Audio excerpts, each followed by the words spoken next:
Glad to be here today, and so we're going to talk a little bit, like Curtis said, about deer damage control permits.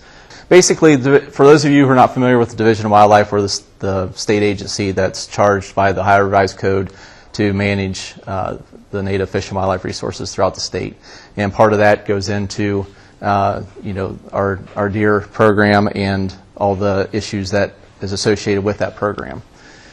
So, as far as our deer program is concerned, our goal for that is to provide maximum recreational opportunity, including hunting, wildlife viewing, photography, things like that, and minimize the negative effects of agriculture, motor travel, and any other, areas of human endeavor, which there are many, and especially not only in rural areas but also in urban. So, what is our role? And basically, we regulate the harvest, and the hunting season is our #1 and primary tool for controlling the deer population in the state. It's our most effective tool that we have, and as most of you are probably familiar, have either participated in it or have given permission for folks to participate in that. When we get down into the deer conflict type situations, we provide technical assistance on how to minimize conflict issues. We will come out and investigate and identify the type of damage that is being done in the species responsible. You're going to hear a lot of the similar things in my presentation that Jeff talked about, so bear with me, but it's a good reinforcement because it works for not only birds but also for deer. And then ultimately, if need be, we will permit the calling of deer that are causing conflict situations outside of the regular season. This is just basically a generic population dynamic table that shows how the population of a deer species will increase over time. You'll see biological carrying capacity, which is basically when deer approach that limit, that's basically capitalizing on all available resources. And then you'll see cultural carrying capacity. And basically what we try to do as an agency with keeping that goal in mind of minimizing the conflict but providing as much opportunity as possible is basically trying to manage that population right around that red circle. And that cultural carrying capacity is certainly very subjective, and as many of you are in the room, I'm sure I would get a different interpretation of what that carrying capacity is, as that's subjective to people's tolerances and experiences. So basically, it's just a balancing act, and we try to do that as scientifically as what we can through input from our hunters, our agricultural producers, and various other data sources. So, what's your role in all this as a property owner? Getting back to Jeff's talk, identifying the species that is causing the damage. Again, just because you see a deer out in your cornfield doesn't mean that that's the culprit. It's probably taken advantage of some things, and not saying that they don't cause damage, because they certainly do. But again, need to really understand what's going on out there and identify the real cause of the problem. Consider all the different methods of control and adapt them to your situation, taking in all of those different factors into consideration. And again, it's a matter of, what is the cost and what is the result. So, is the problem is it significant enough to warrant taking action? And again, consult with a Division of Wildlife staff member. We're here to help you. We're here to come out and give you technical advice and assist you with your issue. Getting back into some of the examples, I could sit here and show you slide after slide after slide of all different kinds of damage caused by all different kinds of critters. And so small mammal damage to seedlings, moles, voles. I think you guys had a talk about that earlier. Raccoons, different things of that nature. Crow damage. I've heard and seen evidence of crows just going down a row of seedling corn and just pulling them right out of the ground. So, soybean damage. Is it deer versus Canada geese? Is it Canada geese versus woodchuck? So we need to really know what you're dealing with. Tree damage, for those of you who have orchards and Christmas tree farms, certainly deer cause a lot of havoc. Whether it's browse damage, rub damage in November, could it be rabbits? So, and again, getting into fruit, a lot of times it's bird damage, but it can also be other things as well. So, what are your choices? Well, first is the non-lethal, and number one, as Jeff indicated with the bird damage, you can do nothing. You can you can make a decision that, well, it's not significant enough for me to take action. Most of the time when we're talking to people and giving technical advice, they're beyond that. So it is time to take action. There's deterrence. Again, deterrence, I'm not a big fan of that as far as, powders and different things of that nature. And a lot of times those items are more effective in an urban setting or, somebody's garden in the backyard or flower beds, things like that. Then we also have fencing and scare devices. And then we get into the lethal part, and number one is hunting. Hunting is the most efficient and effective tool that you guys can utilize to control your deer issues. And I'll get into the co-op hunting program here in a little bit in case any of you might be interested in that. But again, I can't stress enough, you really need, if you're experiencing deer damage issues, you really need to have folks out there participating in the seasons in the fall. And then ultimately, deer damage control permit. Usually those, for the most part, especially in quote-unquote routine or corn bean type situations, are issued outside of the hunting seasons. But during the fall and winter, under certain situations, we do issue some permits for, especially in urban settings, for biological diversity. Obviously, any of you who are experiencing damage to your Christmas trees or your fruit trees, that's a different type of situation. So, getting into some of the fencing possibilities. Penn State has a 5-wire fence design that you can look up.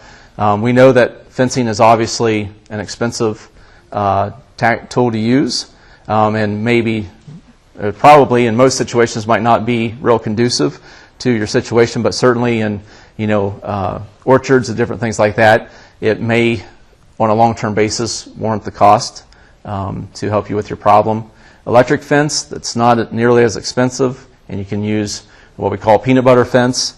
And basically the peanut butter attracts the deer, and the deer stick their noses on the wire and they get shocked, and usually some people have had pretty good success with that.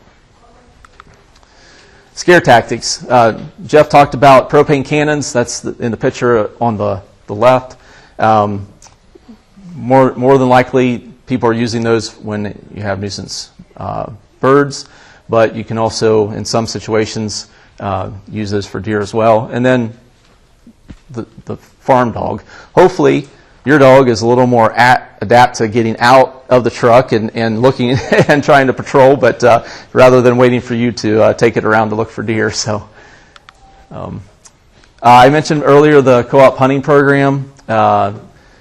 If for those of you who may not participate in the deer hunting seasons or have any family or any friends that do that, there is an opportunity to enroll your property into the co-op hunting program, and basically you sign an agreement.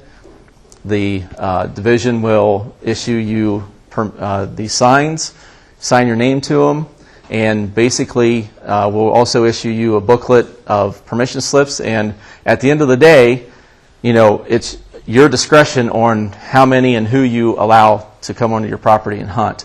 Now, obviously, if we're going to go through this process, and this is a tool for you to capitalize on, addressing your issues with deer damage, we want you to be allowing people to come onto the property and hunt.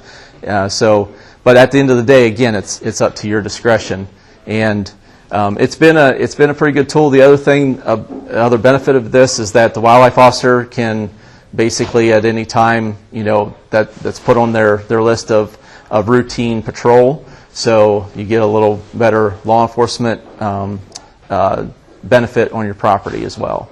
So if anybody's interested in that, please contact your local district office, and they'll be able to help you out. Deer damage control permits. So ultimately, the damage and the situation does warrant, issuing a permission is basically what it is to cull deer outside of the regular seasons. But the whole purpose of a deer damage control permit is to address the damage when it is occurring and target the actual animals that are causing that damage. So what we don't want and what will not be effective for you as a producer is to call us up in September right before the archery season starts and say, hey, I've had deer in my crop field all summer and they've caused a lot of damage. I need a permit. We're not going to issue you that permit. What we want is for you to be out there in the middle of summer when you're actually experiencing that damage, and let's get you a permit. Let's get you the authority to take care of those when that damage is occurring. So that's basically what it's all about. And then, of course, if you're out there and you're trying to cull some of those deer, that harassment in general will also assist in that effort. So getting back to the whole purpose of me being here, how do you actually apply for a deer damage control permit? So what happens is there's different ways that you can apply and different ways that you can get the process started. What we highly recommend, which is the most effective, or most efficient and the quickest way, is through electronic means. So go to our website at wildohio.gov.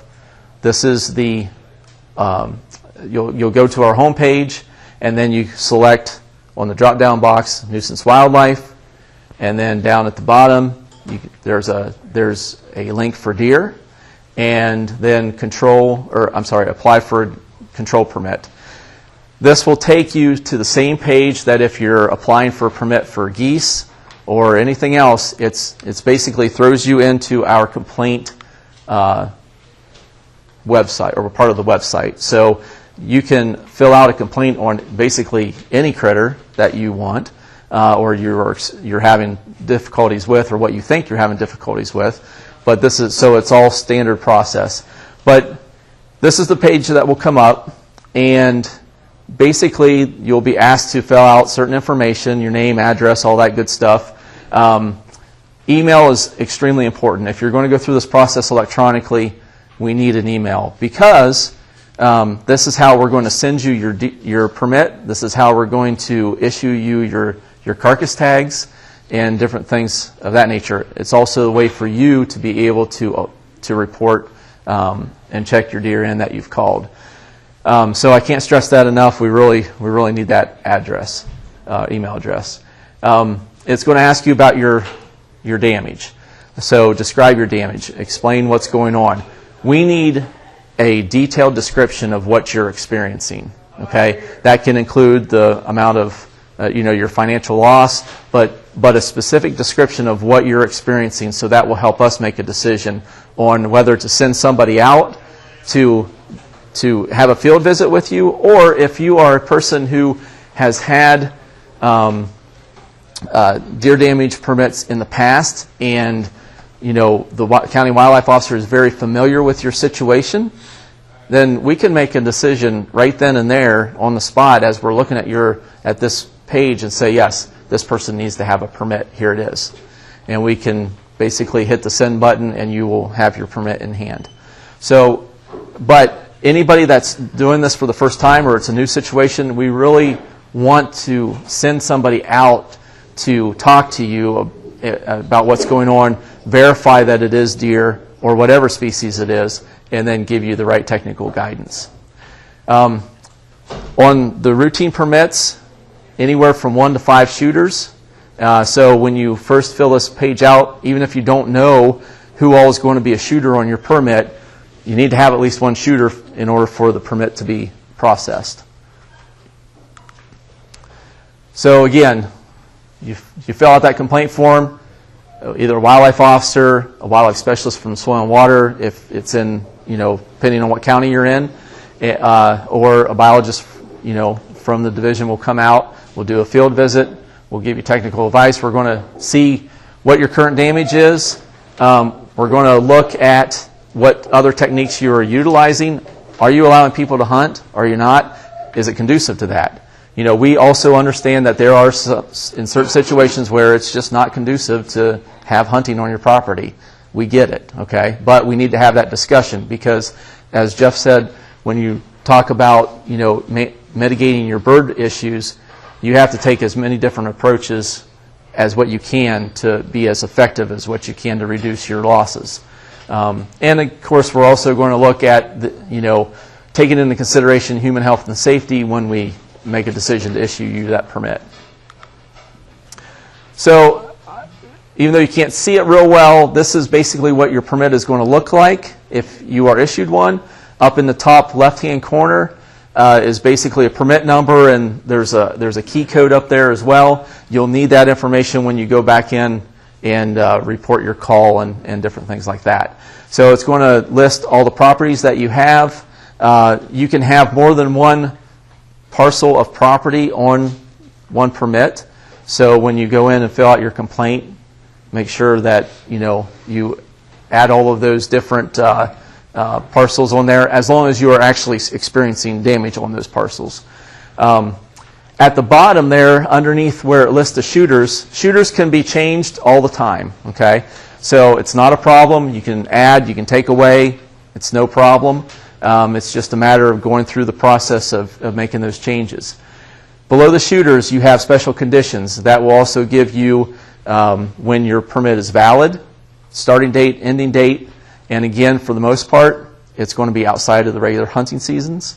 It may, some of those conditions may have you, for example, you can call 10 deer, but no more than 3 of them can have antlers. Again, antlerless, not only addressing the deer that are actively doing the damage at the time the damage is occurring, but also focusing on antlerless deer. Especially in corn, soybean type situations, that's what's going to reduce your local population, and that's what's going to be most effective. So, so there will be different stipulations like that on these special conditions. It may also, if the wildlife officer deems that it's acceptable to go beyond the normal times that you can actually do the calling efforts under the regular permit conditions, that will be listed as well. May have you contact him or her before you start, and then give another phone call when you're done. So those will be the items that will be in that section. And then down at the bottom, there's 3 different things that you have to read and basically initial, and then sign your permit and date it. So the permit is not valid unless you print that out, initial, and sign. Okay. So you cannot, until you do that, you cannot actively call deer. And then on the second page, it's basically the permit conditions. I'll kind of go through those to summarize. Basically, copy of the permit, the signed permit is, you're supposed to have that on hand. Each shooter must possess a copy of that permit when they're out actively calling deer. And if required, they have to have a valid hunting license in order to be a shooter on your permit. So, case in point, it's just going to go back to the same rules and regulations for permit requirements for the regular hunting season. If it's the property owner or their child, you don't need a valid hunting license. But if it's anybody else, then that's going to be required. Okay. A lot of times, especially for first-time permit holders, the wildlife officer would like to do a check on each of those shooters just to make sure that everything's up to snuff. We've had issues where the permittee will have a problem with the shooter, and then they'll have to be removed. So so we just want to make sure that you get off on the right foot. Hours of operation on the permit, sunrise to midnight, unless otherwise noted in those special conditions. Again, we're going to probably not issue those outside of during any regular hunting season, unless it's a special situation like I talked about earlier. Still can't shoot from any motor vehicles.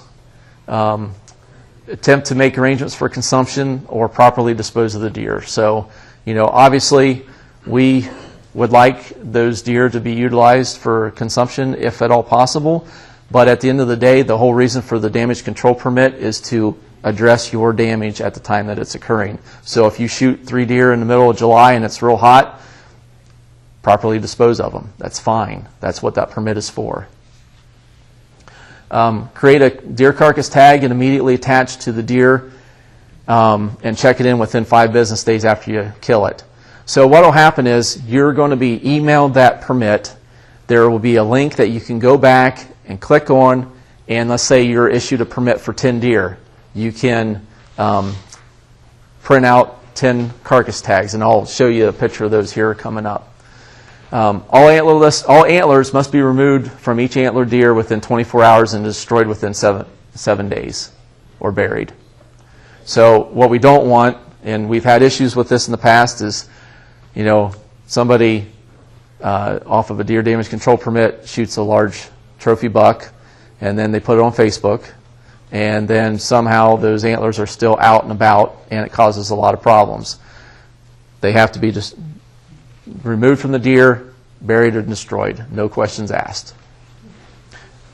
And ultimately, when things like that happen, it makes it harder for you guys to secure those permits and use it as a tool that it's meant to be. So, permittee can have permit revoked, or a shooter can be removed if the permit conditions are not followed. Permittee understands that the Division of Wildlife will provide names of the permittees to anyone upon request. So, what does that mean? Well, just like I talked about with the co-op hunting program, we're going to have you on a list, and basically we're going to send you customers. Okay, we're going to send you people that you could utilize to help you with your damage problems, help you reduce the number of deer on your property. So your name is going to go on a list, your phone number, and when people call in, they're going to say, hey, where can I go hunt in, or do you have anybody that I can ask permission to hunt in X county? We're going to give them your name and phone number because you have too many deer on your property, or you need to have deer removed because you've been issued a permit in the past, so we're going to send them to you. If I give you the 5 shooters, why am I still getting calls from people wanting to hunt when I've only got the 5 shooters listed? The shooters are the ones that are actually doing the work for you to take the deer while the damage is occurring outside of that season. But if you have a problem, if you have a big problem with a lot of damage during the summertime, we also want you to be able to take and have the opportunity to use hunting, regular hunting, as a tool to reduce your deer population on your property. So there's also, other legalities of it, where it's if you enter into a contract, if you are issued a permit, that's basically public knowledge anyway. So what we do is, if people call in, like I said, we have your name on a list and a phone number. Hey, call them, and if again, at the end of the day, that's your decision if you want to allow them to hunt or not. So, and that's the same way with the co-op hunting program.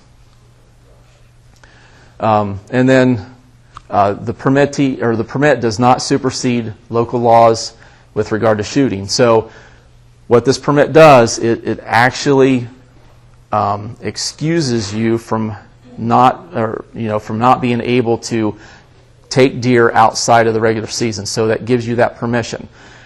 It does not supersede any local ordinances or anything that says, hey, you can't discharge a firearm within a certain area. So you will have to work that out with your local agencies. More times than not, in regular, in the agricultural areas, it's not going to be that big of an issue. But we do have areas in the state where it is. So just remember that you have to follow the local laws first. So, as I mentioned before, basically you'll be able to print these carcass tags, and then so if you are issued a permit for 10, you'll be able to print 10 of those carcass tags out. So what happens is you give them to your shooters. They just treat it just like hunting season. So they shoot a deer, they have to immediately put one of those carcass tags on the deer and have it attached. Then you have 5 business days in which to report that deer that you took, and you can report either online, by phone, or the mail. I don't recommend snail mail at all. And what you'd have to do is you'd have to make a copy of that carcass tag that's completed. There's certain things that you have to complete: the name of the shooter, the time of the kill, the day of the kill, and the permit number. But you can go online, you can log in with the permit number and the key code that's up in the upper left-hand corner of your permit on the front page, and you can check those deer in. Then the system will generate a permanent tag for you. So you can print that permanent tag for that particular deer, and it's treated just like anything else that you take in the regular season. If any piece and part of that deer, there should be a copy of that permanent tag associated with that part. So if you are able to utilize a deer for consumption, you give some to your buddy, a copy of that permanent tag needs to go with that meat. Okay, so it's just like in the regular season. So with that, that's kind of the process and the nuts and bolts of it.